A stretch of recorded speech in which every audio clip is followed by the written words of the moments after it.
अगाध सिंधु है, संघर्षों का पार नहीं है। नाना अगम अगाध सिंधु है, संघर्षों का पार नहीं है, किंतु डूबना थोड़ा वो विलम्ब होने के कारण हमारे बीच में अध्यक्ष संघ के श्रीमान दिनेश जी और इस पूरे जिले की महिला अध्यक्ष श्रीमती अंजू पांडे जी से आग्रह करेंगे और समस्त भारतीय जनता पार्टी के कार्यकर्ता बंधु वरिष्ठ नेता आप सबसे निवेदन आग्रह करेंगे कि दीप प्रज्वलन करके कार्यक्रम का उद्घाटन किया जाए, जिससे कार्यक्रम अग्रसर हो सके।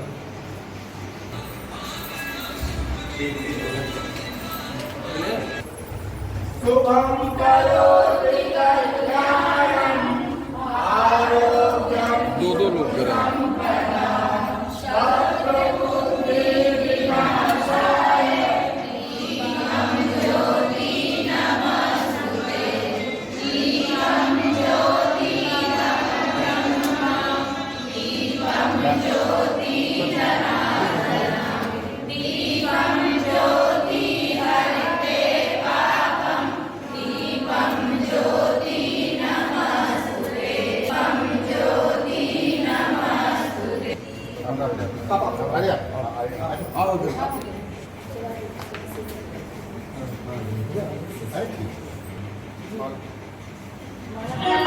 पहचान हमारी एक हमारा नारा है, एकल है पहचान हमारी एक हमारा नारा है। हम संताने भारत माँ की, भारत वर्ष हमारा है, भारत वर्ष हमारा है। एकल है पहचान हमारी एक हमारा नारा है। हम संताने भारत माँ की, भारत वर्ष हमारा है, भारत वर्ष हमारा है।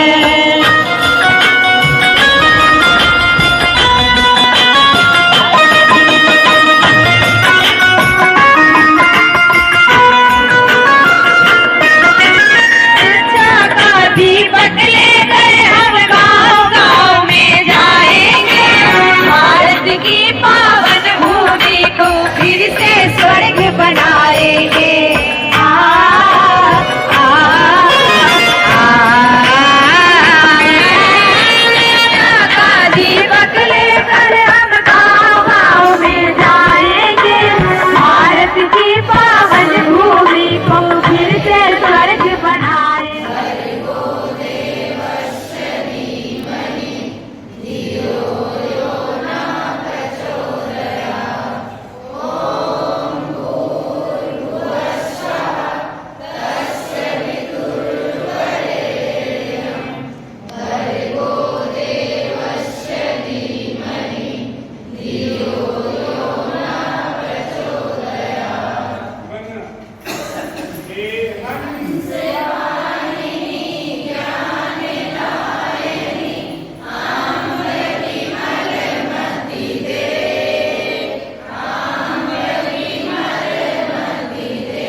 जगाएंगे,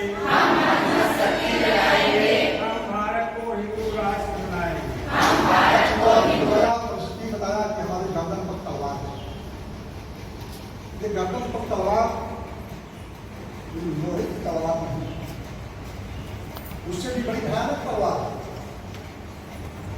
जो लोग इस गीत को समझते हैं वो अपने को इस राष्ट्र के लिए समर्पित कर देते हैं। हम सभी लोग जानते हैं कि कभी हमारे देश हिंदू गौरव से परिपूर्ण था, यहाँ पर हमारी सभ्यता और संस्कृति ऊँची बोलती थी, लेकिन हजारों वर्ष की गुलामी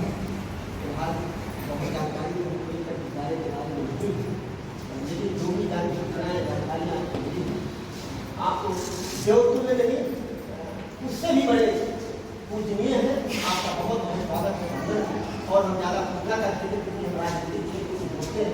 यहाँ ये राजनीतिक क्षेत्र बोलना ज़रा बहुत अच्छा नहीं है, बहुत ठीक नहीं है। और आप लोगों के संस्कार के बारे में हमको कम जानकारी है, लेकिन जितनी जानकारी हो रही है उससे बहुत बहुत सम्मानित है। बहुत बहुत धन्यवाद भाई साहब। कहा जाता है कि गांव मेरा पानी में क्या रखा है भावनाओं को समझ देवरा की पानी में बहन सची प्रभा जी और इंद्र प्रताप पूरी जी, अवते जी, कौशल जी और इस लोकसभा का काम देख रहे तिवारी जी, आप सब लोगों का स्वागत और आप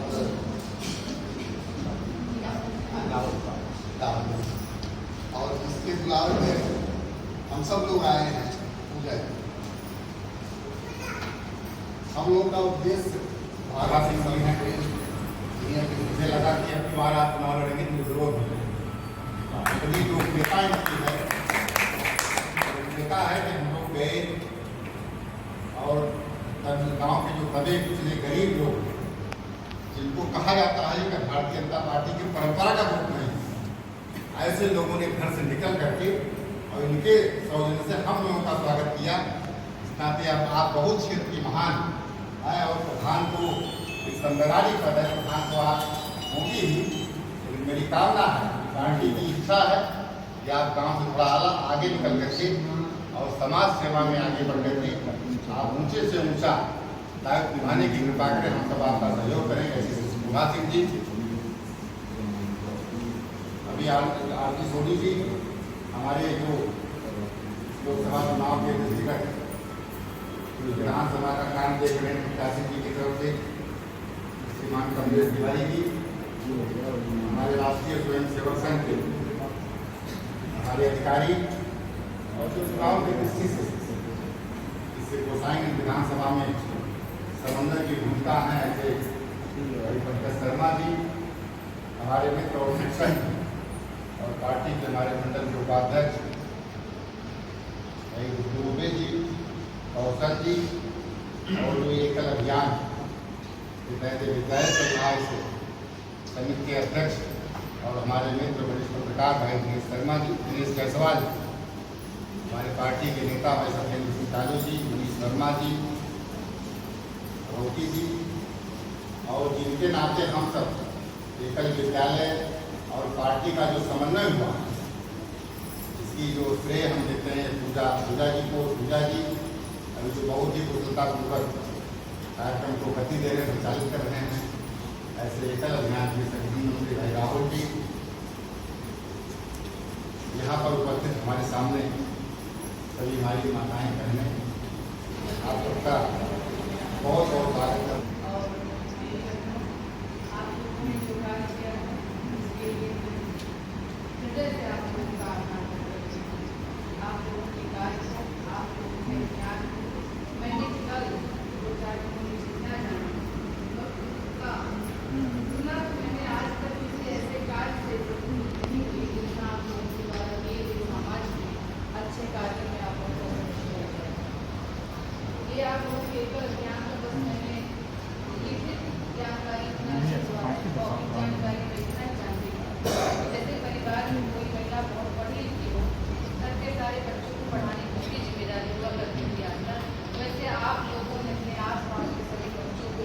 शिक्षा से जो आप लोगों ने ज्ञान दिया है उसके लिए आप लोगों को अपना भी आभार किया जाए। बहुत किसी भी कार्य में हम औरतों का सीना सबसे बढ़ा है और रहेगा। जैसे ज्ञान की देवी सरस्वती माता, धन की देवी लक्ष्मी माता और दंड की देवी दुर्गा जी, वैसे आप लोगों ने जो समाज को एक नई दिशा दिया है, बच्चों को जो आप लोगों ने संस्कार दिया है, उसके लिए ये एकल अभियान नहीं, हर एक बच्चे का परिवार आप लोगों को व्यक्त करेगा, आप लोगों का आभार देगा। बहुत बहुत प्रणाम है। अगर मैं इस अभियान से जुड़ पाई हूँ, ये मेरा हाथी प्रवाह रहा है। जैसे मेरी ग्राम सभा में मैंने अपने एकदम से शिक्षा के किया है, मैंने अपने महिलाओं को आगे बढ़ाया है, वैसे आप सभी बहनों से मेरा हाथ इस अभियान को संभालते रहिए और इस काफिले को बहुत बड़ा बनाइए। इसलिए इस बार आप सभी को मेरा बहुत बहुत बड़ा मेरी एक आदत रही है, वो था कि मेरा संस्कार मैं अपने बड़े से कभी किसी का नाम नहीं ले पाती हूँ। कभी कभी इसमें तो मेरी कमी को महसूस कर सकती कि मुझे नाम नहीं याद आता, लेकिन ये मेरा संस्कार रहा है क्योंकि मेरी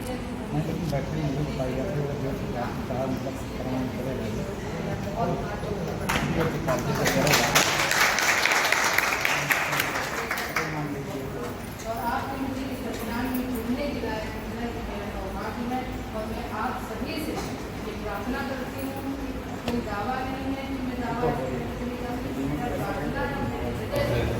ज्ञान का हाथ रख देती है, वहाँ बहुत विकास हो जाता है। आपका मैं दिल से धन्यवाद देता हूँ। ये परिश्रमी हमारे राहुल जी, राहुल भैया जी, पूजा जिनका एक गुण है कि आप ना चाहते हुए भी उनका साथ देंगे। कितना भी कोई बिजी रहेगा और वो पहुंच जाएंगी, नहीं ये करना ही है, ये करना ही है, ये होना ही है। तो ऐसे ही कार्यकर्ताओं की हमें ज़रूरत है और एकल विद्यालय को भी ऐसे कार्यकर्ताओं की ज़रूरत है। सभी का मैं अपने इस महाविद्यालय में पहले, क्योंकि अध्यक्षीय भाषण के लिए मुझे बुलाया गया है, लेकिन सबसे पहले मैं यहाँ की प्राचार्य हूँ, तो आप सभी का अपने हृदय से वंदन करती हूँ, अभिनंदन करती हूँ और आभार व्यक्त करती हूँ कि आप सबने इस महाविद्यालय के हॉल को चुना। और मुझे क्योंकि प्रत्याशी तो लेट था, वो नहीं आ पा रहे हैं और कार्यक्रम उनका शासन से ही लग जाता है, संगठन से ही लग जाता है और वो आएंगे हमारे बीच में। ऐसा नहीं है कि वो नहीं आएंगे, आएंगे। उनके प्रभारी, उनके प्रतिनिधि हैं श्री कमलेश भैया जी, जिनसे आज से नहीं मेरा 10 वर्षों से संबंध है और बड़े सहृदयी हैं। अगर आप चाहेंगे तो मोदी जी भी महिलाओं का उत्थान चाहते हैं, क्योंकि महिला एक घर की भी मुखिया होती है। जो बच्चों को संस्कार देने का कार्य है घर से, वो महिला ही देके प्रथम पाठशाला महिला ही होती है घर की, जो बच्चों को संस्कार देके बाहर की। तो ऐसा दायित्व तो आपको एकल विद्यालय के रूप में मिला है। तो एकल विद्यालय एक अध्याय और वो वनवासी क्षेत्र का, पिछड़े क्षेत्र का, कि उन बच्चों को संस्कार देना। जैसे हम कहते हैं ना, अरे ऐसे बच्चों के साथ मत रहो, होता है ना कि अरे ऐसे बच्चों के साथ क्यों ना रहे हो, तो आपको खराब सिखाएंगे। जो अच्छे घर के लोग होते हैं कहते हैं अरे ऐसे बच्चों के साथ मत करो, बट ऐसे बच्चों को आप संस्कार देते। कौन से संस्कार? जो हमारी धर्म और संस्कृति से जुड़ा है, जो धर्म की रक्षा करे, हमें उसका साथ दें। कोई भी देश तभी आगे बढ़ता है जब उसका धर्म मजबूत होता है। आपको मैं यहाँ बताना चाहूँगी, बहुत सारे ऐसे देश हैं जो मुस्लिम होते हुए भी वहाँ पर सरस्वती जी विद्या की देवी है। इंडोनेशिया में अगर आप देखेंगे, उनका गरुड़ राष्ट्रीय चिन्ह है। तो हम अपनी संस्कृति जो हमारी कभी पूरे विश्व में फैली थी, आज भी वो अपनी मजबूत जड़ें हैं वहाँ पर, हमारे लोग वहाँ तक फैले हुए हैं। और एकल विद्यालय के अब तो देखिए यूएसए में ही इसका मुख्यालय है। हम वहाँ तक, अगर वहाँ से शुरू है, वहाँ तक फैल चुके हैं, तो ये हमारी भारत माता का गौरव रहा। और वो आक्रांताओं ने, जैसे अभी भैया ने बताया था, कि आक्रांता आते रहे और हमारी संस्कृति को लूटते रहे, छिन्न भिन्न कर माताओं बहनों ने बलिदान दिया, हमारे शहीदों ने बलिदान दिया, तब कहीं जाकर, क्योंकि कहीं ना कहीं जैसे ये एकल विद्यालय जगह जगह है, तो कहीं ना कहीं हमारे मठ और मंदिरों में हमारी इस संस्कृति को ऋषि मुनियों ने सुरक्षित रखा। और कहते हैं ना, कुछ बात है कि हस्ती मिटती नहीं हमारी, सदियों रहा है दुश्मन दौरे जहां हमारा, यूनान मिस्र रोमा सब मिट गए जहां से। तो हमारी ये जो संस्कृति ही इतनी मजबूत है कि हमने सबको सिखाया। तो आज हम फिर से यहाँ पर जो एकजुट हुए हैं, जो हमारा उद्देश्य है एकल विद्यालय का, जो हम संस्कार अपने बच्चों को दे रहे हैं, तो हमें उन संस्कारों में हम शामिल करते हैं। हम योग सिखाते होंगे, आप योग सिखाते हो तो योग किसका है? हमारे देश की संस्कृति है योग। हमने बीमारियों को योग के द्वारा भरा, ये हमारे देश ने पूरे विश्व को दिया है। 21 जून जो योग दिवस मनाते हैं, ये भारत की देन है। हमारी जितनी भी संहिताएं खोल लीजिए, पुराण खोल लीजिए, महाभारत खोल लीजिए, तो अगर हमने जहाज, उन्होंने ले लिया नाम कि हमने जहाज बनाया, लेकिन अगर देखा जाए तो सीता जी पुष्पक विमान से अगर आई तो वो हमारे यहाँ की संस्कृति, हमने सिखाया इसको। अगर महाभारत को आप उठाएंगे, महाभारत में अगर संजय जी ने, उस समय संजय ने अगर धृतराष्ट्र जी को दिखाया कि ये धृतराष्ट्र को दिखाया कि आंखों देखा हाल, तो आंखों देखा हाल कैसा था? आज वो टेक्नोलॉजी हम देख रहे हैं, ये हमारे देश की, हमारी संस्कृति की है, जिसको पूरे विश्व ने अपनाया। और कहीं ना कहीं मुगलों का आक्रमण हुआ, मुस्लिमों का आक्रमण हुआ, अंग्रेज आए और हम पिछड़ते चले गए। जो हमारी सरकारें भी आई वो उन्हीं की गुलाम बनती है, क्योंकि जयचंद पैदा हो, उन जयचंदों ने हमारी संस्कृति को नष्ट करवाने के लिए लोगों को बुलाया। क्यों? क्योंकि हम आपस में भी लड़ रहे हैं। तो अभी जो ये काम जो हमें करना है, आप सोचो अगर मोदी जी ना होते और योगी जी ना होते तो आज हम सर उठा के यहाँ पर वंदे मातरम और भारत माता की जय नहीं करते। क्योंकि हमारा मेन उद्देश्य क्या है? अपनी संस्कृति को बचाना, अपनी भारत माँ की रक्षा करना। तो अगर हमने कहीं हमारे पग डगमगा गए, अगर हम किसी दूसरे की तरफ बढ़ गए, तो क्या ऐसा हो पाएगा? आपके सामने इतने उदाहरण हैं, आप रोज टीवी देखते हैं, रोज अखबार देखते हैं। अतीक अहमद को हम भूल जाएंगे, जिसने हमारी माताओं बहनों के ऊपर अत्याचार किए, जमीनों को हड़पा। और एक अभी नया उदाहरण मुख्तार अंसारी। मेरे यहाँ एक मऊ की बेटी यहाँ पढ़ती थी, उसने उसका आंखों देखा हाल मुझे बताया था।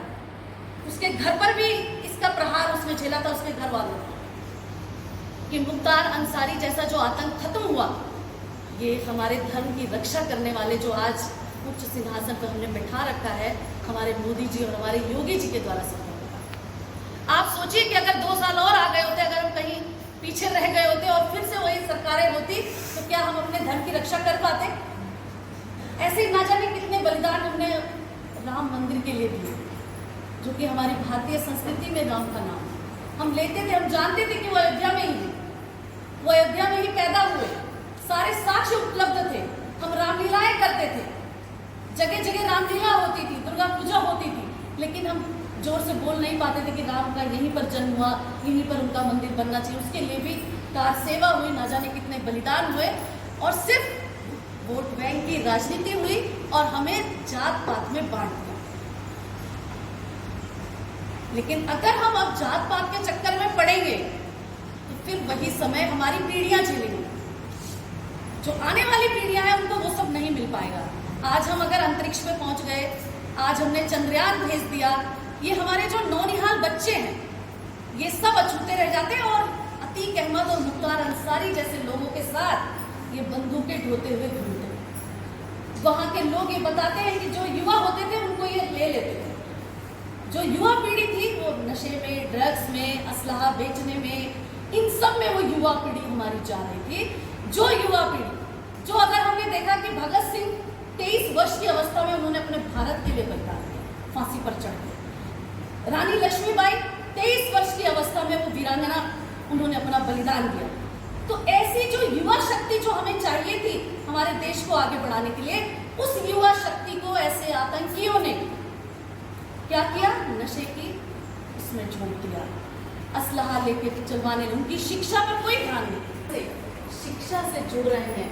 तो इन बच्चों के साथ हम ईमानदारी से इनको आगे बढ़ाएंगे, इनको अच्छे संस्कार देंगे और ये उन बच्चों के सदृश आगे बढ़वाएंगे, क्योंकि अब इनके पास बहुत सारे संसाधन हैं, क्योंकि मोदी जी ने आपको हर गांव को, क्योंकि गांव ही किसी देश के विकास का कारण होते हैं, अगर गांव अच्छे हैं तो अपने आप देश का विकास होगा। तो ये सिर्फ मोदी जी ने सोचा, योगी जी ने सोचा कि पहले गांव का विकास हो, महिलाओं का विकास हो, जो पिछड़े लोग हैं इनको आगे लाया जाए, तभी तो हमारा देश 2047 तक एक विकसित भारत बन पाएगा और तभी हम पूरे विश्व पर राज भी कर पाएंगे। आपने देखा था कभी अगर चीन की सीमा तो हमारे जवानों के सर कट जाते हैं, कोई आर्मी में जाना नहीं पसंद कर रहा, सब कहते थे अरे आर्मी में जाएंगे तो मर जाएंगे, कुछ मिलना ही नहीं है, ऐसा हो रहा था। तो इनको देश सेवा सिखाइए। जो हमारे गीत हैं, जो आपने पन्ना भाई का नाम सबने सुना है, कि पन्ना ने